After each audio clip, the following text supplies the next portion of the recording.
سلام بینندگان عزیز، قربونتون برم، دردتون بزنه تو خودم. مادیون روسی، اوف خاک عالم به همه جام، نه تو سرم، به همه جام.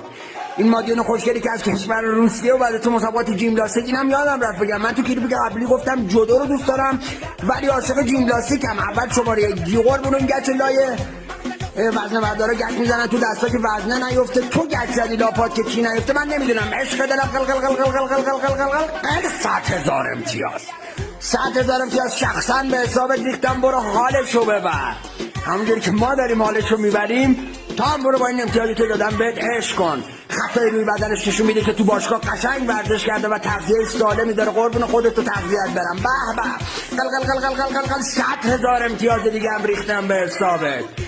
100,000 امتیاز دیگه هم ریختم به حساب جون. پشت نکن بهم بی پدر بی همه چی، فقط بهم پشت نکن که بتونم گزارشمو بکنم. آرزون به خدمتتون که نه ورزش رو دوست دارم نه ورزش میکنم، فقط ورزشکارا رو دوست دارم، فقط ورزشکار. گفتم پشت نکن، پشت نکن. پشت میکنی من حالم بد میشه، حالم بد میشه، نمیتونم گزارش کنم. همینجوری بمون. باریکلا به کارگردان که بالاخره به حرفم گوش کرد. یه 2 دقیقه همینجا تصویر نگه داری. من نذاشتی من برم اون کاری که دارم میخواد تو میگن از استراحت کنم برگردم. غیر نده بی همه چی، غیر نده چه موزیکی گذاشته این کارگردان بی پدر.